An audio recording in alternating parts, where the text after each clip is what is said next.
Glória a Jesus. Saúde, amada igreja, com a paz do Senhor. Quero agradecer a Deus por esse privilégio, irmãos. É muito difícil falar mais um pouco da palavra depois de tudo que ouvimos da parte do irmão Rafael. Eu confesso que eu estava numa luta muito grande, cheguei em casa de viagem e quando fui pegar a Bíblia para ler, acabou a luz. E a luz voltou 6h15. Eu ali com a barba por fazer, falei, vou para a igreja ou não vou? Falei, se eu for, vou chegar atrasado, vou tomar uma bronca do pastor Rubens. E que tá certo, irmão, a gente tem que chegar no horário. Eu falei, aí quando eu vim ouvindo pelo caminho ele falando que foi para o Belém e que veio, que nem descansou. Eu falei, Jesus, eu estou muito mole mesmo, preciso melhorar. Mas graças a Deus que mesmo com bronca eu vim, irmãos, né? Não deixe de vir, atrasado é quem não chega. Venha para ouvir a palavra de Deus, porque vindo eu já ouvi uma porção maravilhosa da palavra do Senhor. E cheguei na porta, a leitura oficial estava sendo feita. Perguntei para o irmão Paulo aonde estava a leitura oficial, em Lucas capítulo 1, o verso número 57 em diante. E eu fui acompanhando e vi o pastor Rubens falando e fui juntando, irmão, o que Deus estava falando comigo nesta noite. E o que me chamou a atenção da leitura oficial a respeito do nascimento de João Batista, sobre toda aquela caminhada, foi o verso de número 66 de tudo que foi dito, que diz assim: e todos os que ouviam conversavam em seus corações, dizendo: quem será, pois, este menino? E a mão do Senhor estava com ele.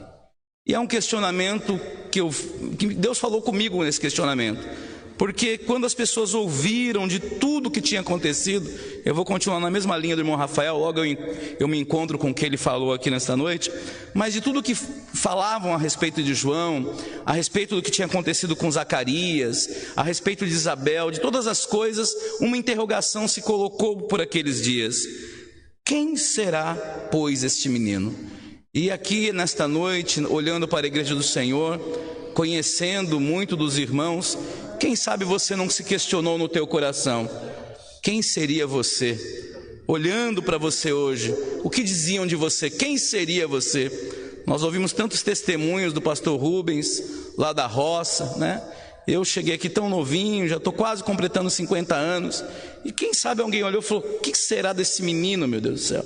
Quantas mães não falam dos seus filhos quando querem educá-los no começo da sua caminhada, e às vezes cabeçudinhos, né? Não querem ouvir o pai, não querem ouvir a mãe, não querem ouvir o conselho do pastor, não querem ouvir os caminhos, as orientações da palavra de Deus. E o pai questiona: meu Deus, que será desse menino? Que será desta menina?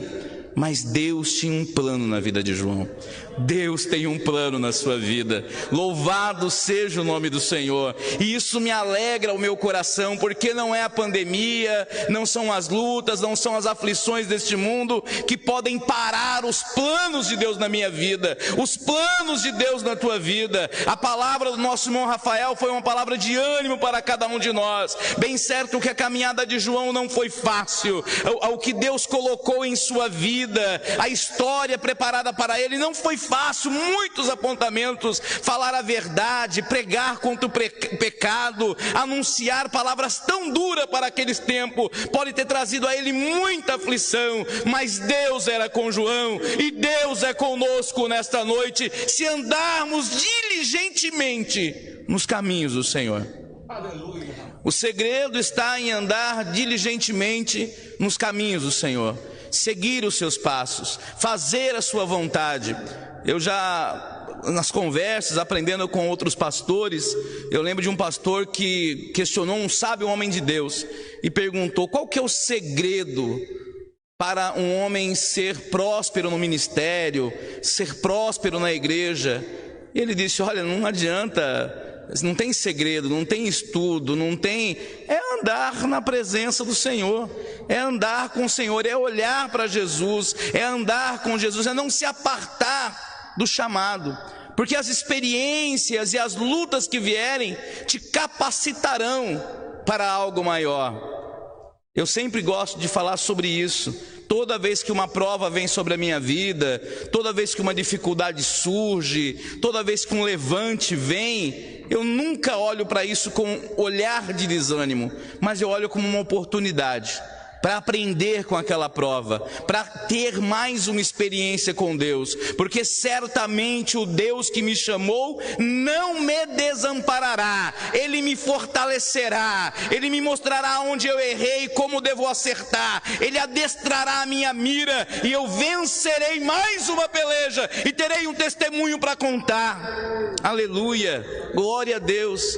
Palavra de Deus nesta noite, palavra de fortalecimento para a tua vida. É Deus dizendo para você: por que você está desanimado?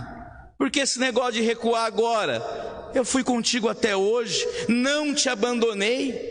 Quantas outras lutas se levantaram? Se você olhasse para a tua vida, bem certo você não estaria aqui. Quantas vezes você achou, Ramassuriana, que seria o fim? Que aquela, olha, agora é para desistir. Mas o socorro e o livramento veio da onde você não esperava, e você saiu melhor, e você venceu. Mas certamente Deus está falando conosco nesta noite. O louvor já nos orienta: sossegai, sossegai, porque eu sou contigo, diz o Senhor. Aleluia, aleluia. O que será desse menino? Quem sabe, lá em 1 Samuel, trecho tão bem conhecido da palavra de Deus, quando nós vemos a história ali de Davi, quem sabe diziam daquele menino também, né? O que será desse menino? O que será dele? Acho que havia até um certo, a gente fala de bullying hoje em dia, havia quiçá ali um certo preconceito. Deram uma isolada no menino, deixaram ele lá cuidando das ovelhas, e o tempo passa, eu vou aqui correndo, né? E vem esta guerra, e os filisteus se ajuntaram ali para guerrear. E lá no verso 3, diz que os filisteus, 1 Samuel capítulo 17, verso 3, e os filisteus estavam num monte da banda da Além, e os israelitas estavam num outro monte da banda da Quem, e o vale estava entre eles. Certamente, entre você e a sua vitória, há um vale, há uma caminhada, né? Eu não gosto de dizer que crente tem depressão, e tem, irmãos, mas eu prefiro usar a palavra que a gente passa pelo vale da sombra da morte. Tem hora que você passa por vales mesmo que, olha, se não é você e Deus, você não consegue. Mas Deus está conosco, entre você e este vale, entre você e este gigante, entre você e este problema que te afronta nesta noite, está o Senhor pelejando por você, está o Senhor para te dar a vitória. Verso 10, disse mais os filisteus: hoje desafia as companhias de Israel, dizendo: dai-me um homem para que ambos pelejemos. Me dá só um homem. Deus tem sempre alguém. Parece que ouço aquele hino do Vitorino Silva, né? Deus tem um plano em cada criatura. Deus tem um plano para a tua vida. Entre você e teu problema, Deus tem um plano na luta que você está passando. Por isso que nós gostamos de ler muito aquele versículo, né? As coisas cooperam, concorrem para o bem daqueles que amam a Deus. E às vezes queremos duvidar desse versículo, mas é Deus dizendo assim: olha, eu vou entrar com você nesse problema. Você não está enxergando solução, mas eu vou dar solução. Eu vou dar solução para o meu povo, eu vou dar solução para a minha igreja. A solução já está a caminho. Louvado seja o nome do Senhor. Dai-me um homem para aqueles dias, para abrir os caminhos para o Senhor Jesus. Foi dado João. O que seria de João? O que seria de Davi? Verso 11, ouvindo então Saul e todo Israel essas palavras dos filisteus, se espantaram e temeram muito. Eles tiveram medo, foram provocados por 40 dias. Tem vezes, irmão, que a coisa ela é recorrente. Você levanta e olha e fala: meu Deus, esse negócio não vai acabar. Estava conversando com o irmão Roberto ali rapidinho. Eu falei assim, como se não bastasse o vírus, tem as variantes, né? Ele falou: tem variante, tem Fusca, tem tudo. Porque é isso, irmão, né? O mal parece que ele vai se transformando. A gente achava que o negócio acabava e aí tem variante, é delta, é beta, é alfa, é gama, e o negócio não para. Você fala, meu Deus do céu, quando isso vai acabar? Quem sabe aquela afronta de 40 dias para o povo de Deus parecia não ter fim. Está no verso 17 e 16. Chegada, pois, os filisteus pela manhã à tarde, apresentou-se por 40 dias. Mas Deus nos trouxe aqui nesta noite para nos alertar que sim, não há mal que dure para sempre, meu irmão. Não há mal. Para. Será, pastor? Será que eu ainda vou ser feliz? Será que vai acontecer alguma coisa? Não há mal que dure para sempre. Esta aflição não é eterna, não. Porque por enquanto ela perdurar, ainda que ela perdure, quando ficar muito difícil para a igreja nesta terra, as trombetas soarão, o céu se abrirá e nós subiremos para o céu e cantaremos naquele coral e não haverá dor, não haverá pranto, não haverá sofrimento. Isso não dura para sempre. Não, queridos, não é o fim, não é para andar desanimado, não. Palavra de Deus nessa noite é uma palavra de ânimo. Não é para andar desanimado. Não é para andar por aí reclamando. Mas quando vai acabar? Vai acabar, ainda um pouquinho de tempo. O que há de vir virá e não tardará. Ser valente, ser forte. O nosso irmão estava lendo tantos versículos ali em Isaías capítulo 40, e eu fui um pouquinho mais, né? Ele leu até o 31, mas lá no 41, no verso 10, o Senhor Jeová dizendo: não temas, porque eu sou contigo, não te assombres, porque eu sou teu Deus, eu te esforço, eu te ajudo e te sustento com a destra da minha justiça. Eu te ajudo. Nós somos ajudados por Deus, precisamos permitir que essa ajuda venha. Abrindo um parênteses aqui, né? Porque tem gente que fala assim: Deus vai me ajudar, me ajuda, Senhor. Eu vou dar um exemplo, né? A pessoa está ali com uma necessidade financeira.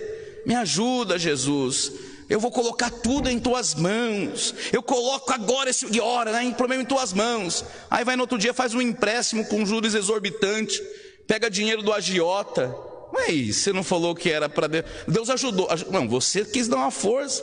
E aí a coisa enrosca e vira um bolo de neve. Mas Senhor, meu amado irmão, se você colocou na mão de Deus, confia. Confia. Aleluia. Confia, porque Ele tem socorro para você. Acredita nesta palavra nesta noite. Coloque na mão do Senhor confiando e não duvidando.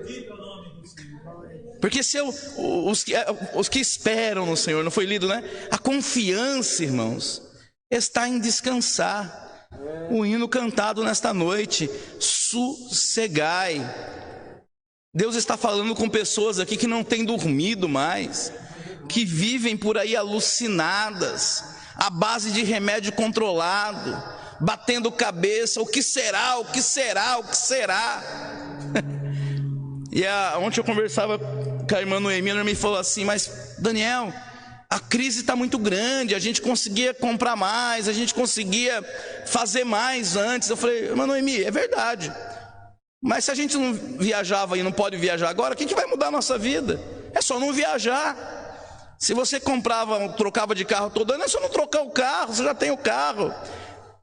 Diminui o padrão, mas o importante é confiar, é descansar, é parar de bater cabeça, é parar de andar desesperado, né? Eu lembro que eu tive um carro uma vez, eu falo que era o Christine, o carro assassino. Mas o que é isso, pastor Daniel? É verdade, mano. Eu, fora da direção de Deus, comprei um Logos. Ô tribulação aquele carro na minha vida. Não consultei a Deus, não orei ao Senhor, não pedi direção para comprar aquele carro, e fui lá e comprei o danadinho do carro. A irmã Lucy estava aprendendo a dirigir, bateu o danadinho no poste. Aí eu, em vez de passar o carro para frente, gastei o que não podia para arrumar o carro e queria ficar com o carro. E prestação vencia, eu não abria a mão do carro, eu não tinha condições de ficar com o carro. E o negócio foi enrolando, oficial de justiça. Um dia eu parei, a gente congregava ali na sede. Eu falei: quer saber? Eu vou me livrar desse carro, não nasci de carro. Não nasci andando de carro, mas não quero nem saber. E fui no banco e negociei, entreguei, ficou uma dívida para pagar. E foi uma tribulação. Mas, irmãos, imagina uma pessoa andando feliz a pé. Eu lembro que eu e a irmã Luci, nós vimos a pé, morávamos na Vila Espanhola, congregávamos na Afonso Moreno, víamos a pé da Vila Espanhola, Afonso Moreno. Aí na volta descia, comprava o nosso franguinho ali no centro e ia para casa feliz, dando glória a Deus. E no tempo do Senhor, Ele nos honrou com um novo carro. Deu um Fusca para nós. Eis que Fusca abençoado, irmão. Mão do céu, eu lembro que eu e o irmão Santana, a gente não perdia uma reunião no Belém, e nós íamos com esse Fusquinha pro Belém, e ele falava: rapaz, você dirige esse Fusca parecendo uma BMW. Eu falei: é a BMW que Deus me deu. Glória a Jesus, pago, quitado, uma bênção. O que eu estou dizendo, irmão? Muitos dos problemas somos nós que arrumamos. É a gente que fica caçando assunto.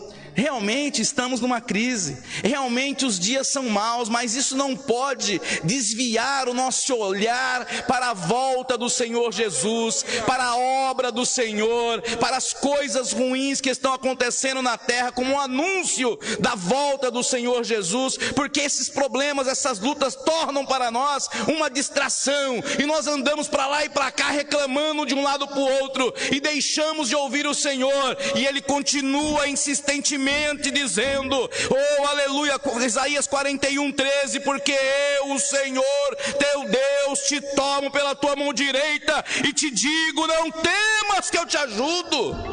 Eu quero te ajudar, aleluia, eu quero te ajudar a passar por esse vale, a passar por esta prova e cantar do outro lado o hino da vitória. Louvado seja o nome do Senhor.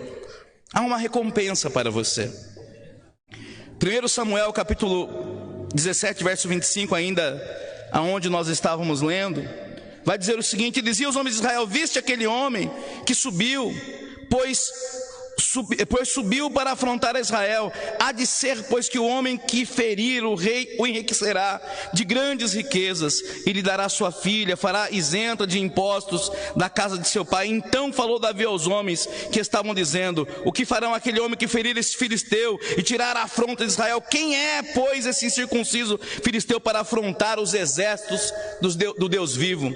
Davi, irmãos, quando ele ouve que havia, ele já estava corajoso, ele já tinha uma experiência com Deus, mas quando ele ouve que tinha uma recompensa, aí ele ficou mais valente. Ele falou: quem que é esse gigante aí? O que está acontecendo aqui? E o que eu aprendo com esse trecho pequeno? Eu aprendo que Deus está esperando de você um gesto de coragem.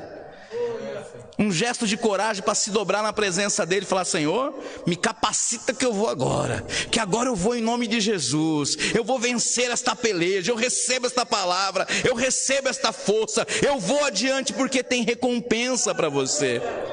Aleluia! Além de te livrar desta prova, o Senhor quer te recompensar. Há uma coroa preparada para você, a recompensa para o crente fiel. O pastor disse bem aqui: Deus não fica devendo nada para ninguém, meu irmão. Não, Ele quer honrar a tua fidelidade. Certamente que diante das lutas que nós estamos vivendo, voltando para a leitura oficial, alguém se pergunta, né? E alguém pergunta: quem é você? Quem é esse moço? Quem será, né? Quem será? Mas Deus sabe quem você é. E você sabe quem você é. Davi sabia, né? E eu quero correr com o trecho, porque os irmãos bem conhecem o que acontece, porque adiante dali duvidam da capacidade dele de vencer aquele problema. Ele vai mais adiante e diz assim: olha, eu tive uma experiência, certa vez um urso veio e eu venci aquele urso, certa feita o leão veio e eu venci aquele leão. Então realmente eu acredito que eu tenho, com as ferramentas que Deus me der, condições para vencer esta luta. Certamente, meu irmão, que a mesma força que o Senhor te deu lá atrás, em tantas dificuldades, Ele te dá força agora, e a vitória que você teve te preparou para esta peleja de agora. Você está preparado para uma grande vitória. É isso que eu quero dizer. Você não está preparado para a derrota, você está preparado para a vitória. Quantos acreditam nisso nesta noite? Aleluia! Não, porque senão você olha com um jeito de derrota. Davi certamente, preparado, orientado por Deus, pega a funda e mata aquele gigante, derrota aquele gigante. Certamente que nós também, preparados pelo Senhor, venceremos esta tão grande peleja que se anuncia. Quanto ao questionamento de quem será, né? Eu fui lá em João, eu estava ali só pensando no que o pastor Rubens disse, e lá em João, no capítulo 1, no verso número 19, este é o testemunho de João, quando os judeus mandaram de Jerusalém sacerdotes levitas, para que perguntasse: quem és tu? Vê que a pergunta mudou. O que será desse menino? Quem é esse menino? E o menino foi, cresceu, cheio da presença do Senhor, andou diligentemente na presença do Senhor, foi fiel ao Senhor, andou em verdade com Deus, e agora eles já estão olhando e falando: rapaz, mas quem é você? Eu estou vendo que você não para mesmo não, rapaz. Foi para o deserto, comeu gafanhoto e continua pregando essa palavra. Eu estou vendo que você não para. Quem sabe lá na sociedade estão olhando para você e se questionando: rapaz, mas quem é essa menina que não desiste? Quem é esse moço que não corre? Quem é essa irmã que continua indo para o círculo de oração insistentemente? Quem é esse irmão que continua dizendo: Jesus Cristo é o mesmo, ontem, hoje, amanhã, eternamente, continua pregando o evangelho, continua insistindo em falar da volta de Jesus? Quem é esse irmão? É alguém que teve experiência com Deus, e que a certeza da sua vitória, porque Davi teve essa certeza, é de que não está nele a habilidade. João, quando questionado, ele começa a responder, verso 20, confessou e não negou: eu não sou Cristo. Perguntaram então: quem és? És tu Elias? Eu não sou. Tu és o profeta? Respondeu: não. 22, disseram: pois quem és para que demos resposta àqueles que nos enviaram? E dizes que és ti mesmo. E disse: eu sou a voz do que clama no deserto. E ele prega mais uma vez: endireitai o caminho do Senhor, como disse o profeta Isaías. E os que tinham sido enviados eram fariseus, e perguntaram e disseram: por que batizas, pois, se tu não és Cristo, nem Elias, nem o profeta? Dizendo: como você faz essas coisas? João respondeu dizendo: eu os batizo com água, mas no meio de vós está um que vós não conheceis, aquele que vem após mim, que foi antes de mim, a qual não sou digno de desatar as correias das sandálias. Estas coisas aconteceram em Belém, e do outro lado do Jordão estava batizando. No dia seguinte, João viu a Jesus que vinha para ele e disse: está aí, eis o Cordeiro de Deus, que tira o pecado do mundo. Glória a Deus, o símbolo da nossa vitória. É por isso que eu me alegro nesta noite, é por isso que eu saio daqui mais do que vencedor nesta noite, é por isso que eu recebo a palavra do irmão Rafael com autoridade, é por isso que eu contemplo e compreendo quem deu autoridade para Davi, porque ele olhava para Jesus, é uma tipologia de Jesus. Se você olhar para Jesus nesta noite, meu irmão, e reconhecê-lo como o Cordeiro de Deus que tira o pecado do mundo, não haverá nada que possa impedir a tua vitória, não haverá nada que possa te impedir de vencer, porque ainda que você morra, e aí a gente compreende porque crente vence, ainda que morra de Covid, ainda que outras coisas aconteçam, a vitória é nossa, em o nome do Senhor Jesus, a vitória é nossa. Por isso, o apelo nesta noite, para que você sossegue, para que você descanse, para que você realmente saia daqui tranquilo e de posse de uma grande vitória, para que esse gigante tombe nessa noite. Está em Hebreus capítulo 12, eu encerro. Aleluia. Portanto, nós que estamos rodeados por uma tão grande nuvem de testemunhas, deixemos o embaraço, o pecado que tão de perto nos rodeia, e corramos, caminhemos com paciência a carreira que nos está proposta, porque há um plano de Deus para a nossa vida, há um plano sendo cumprido aqui nesta noite, fazemos parte deste plano e deste grande projeto de Deus, seremos vencedores.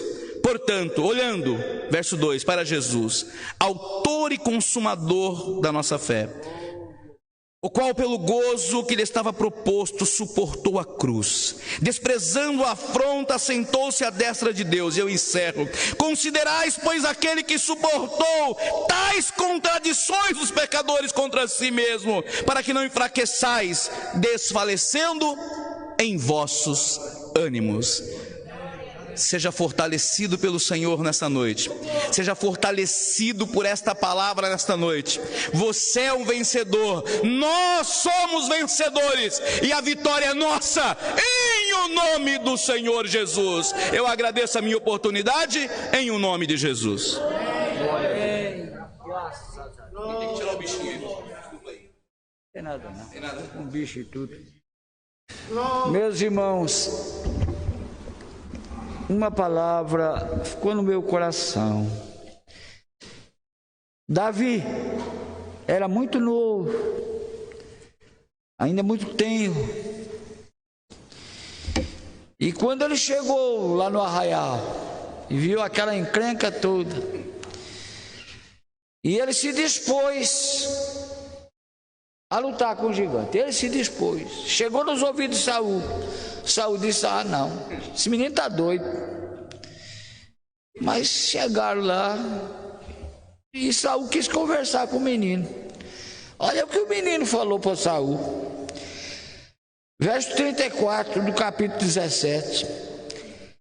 Então disse Davi a Saul: teu servo apacentava as ovelhas de seu pai, e vinha um leão e um urso, e tomava uma ovelha do rebanho.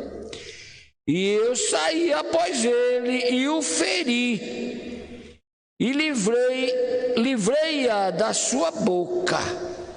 E depois disse: olha, ele levantando-se contra mim, eu lancei na mão, na barba dele, e o matei.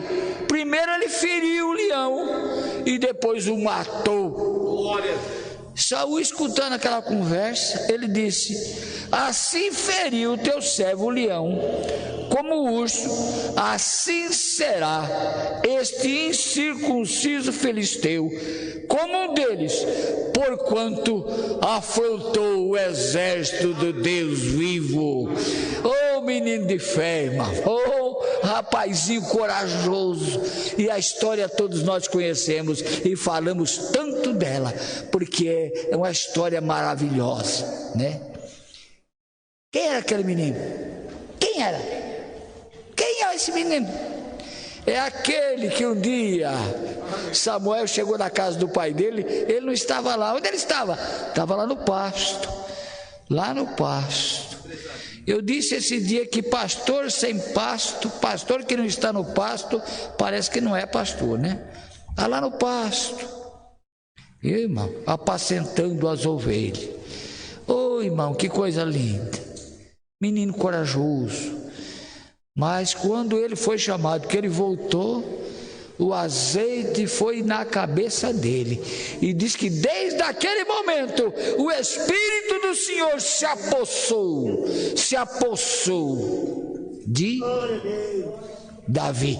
Ele foi cheio do Espírito Santo.